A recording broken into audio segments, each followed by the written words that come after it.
आपका दस्तक देना लगातार जरूरी है। जैसे एक सवाल सुनिए, जिन्हें योग्यता के दम पर नौकरी मिलनी चाहिए, उन्हें कृपा के नाम पर आखिर कॉन्ट्रैक्ट पर क्यों रख लिया जाता है? इस सवाल के साथ अगली दस्तक हम इसलिए दे रहे हैं क्योंकि जिन्हें तकनीकी शिक्षा में सुधार का जिम्मा दिया गया था, अब आईआईटी, एनआईटी जैसे संस्थानों से पास उन्हीं युवाओं के सामने बेरोजगारी का डर सता रहा है। आज तक संवाददाता मिलन शर्मा की रिपोर्ट देखिए और दस्तक दीजिए।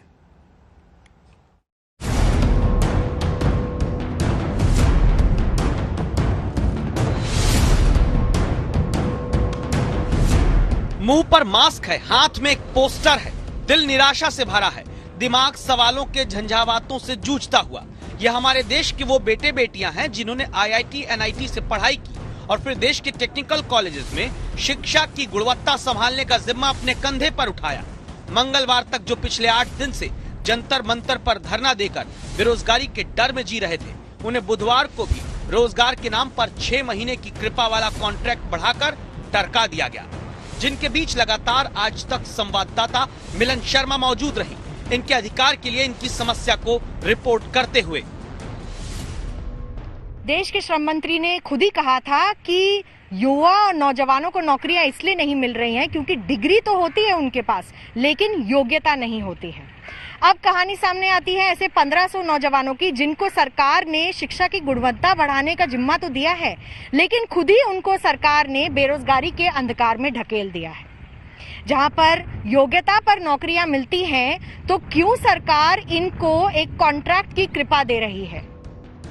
देश में हमने पहले आपको कई बार दिखाया कि इंजीनियरिंग की डिग्री हासिल करने वाले भी चपरासी से लेकर योग्यता से कहीं कम की नौकरी करने को मजबूर होते दिखते हैं। इसकी 2 वजह होती हैं। पहली, नौकरी ना मिलना और दूसरी, डिग्री के मुताबिक योग्य ना बन पाना। इसीलिए तकनीकी शिक्षा गुणवत्ता सुधार कार्यक्रम के तहत देश के 12 राज्यों के सरकारी इंजीनियरिंग कॉलेज में आईआईटी, एनआईटी पास 1554 लोगों को असिस्टेंट प्रोफेसर बनाया गया, जिनके भरोसे गुणवत्ता बढ़ाने की सोची गई। उनसे वादा क्या किया गया था, ये सुनिए पहले।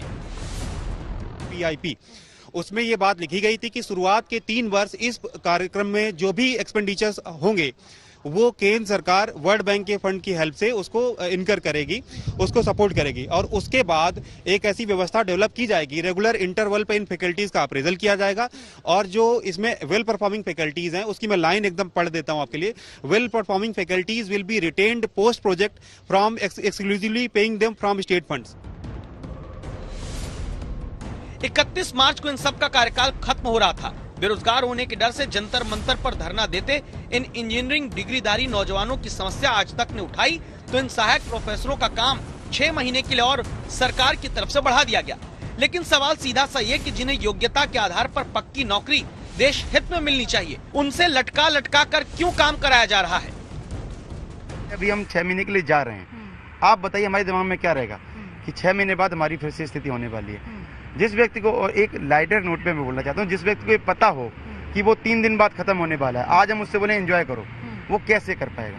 ये लॉन्ग टर्म सरकार को सोचना चाहिए अगर क्वालिटी करनी है, क्योंकि अभी भी हम जा रहे हैं, ठीक है, हमें तात्कालिक सॉल्यूशन मिल गया है, हम जा रहे हैं, लेकिन हमें दोबारा आना पड़ेगा, यहाँ पे हमें फिर बात रखनी पड़ेगी।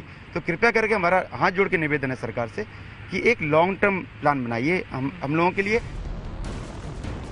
आप खुद एक बार सोचिए, जिन कॉलेज में दाखिले के लिए देश में लाखों छात्र हर साल किस्मत घिसते हैं, उन्हीं आईआईटी, एनआईटी से पास होने के बाद भी क्या पक्की नौकरी की गारंटी सरकारें नहीं दे सकती हैं? 6 महीने के लिए हम लोग जाएंगे, हमारे अंदर एक इनसिक्योरिटी रहेगी कि 6 महीने बाद क्या होगा। इनसिक्योरिटी इसलिए नहीं कि हम लोगों की जॉब जा रही है, इनसिक्योरिटी इसलिए भी क्योंकि जो हमसे हमारे भरोसे जो विद्यालय में एडमिशन लिए हुए विद्यार्थी है, तो उनका क्या होगा। ये वो छात्र हैं जिन्होंने देश के इंजीनियरिंग कॉलेज में शिक्षा की गुणवत्ता के लिए मल्टीनेशनल कंपनी की नौकरी छोड़ी है, अपनी पीएचडी का सपना छोड़ा।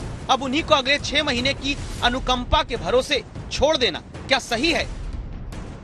3 महत्वपूर्ण साल दिए अपने कैरियर के, तो हमारे भविष्य को इस तरीके से मतलब खिलवाड़ न किया जाए। अगर इन युवाओं के लिए केंद्र और राज्य सरकारों ने मिलकर तुरंत कोई रोड मैप नहीं निकाला, तो 6 महीने बाद ये असिस्टेंट प्रोफेसर भी उन्हीं लाखों की भीड़ में शामिल हो जाएंगे जिन्हें बेरोजगार कहते हैं।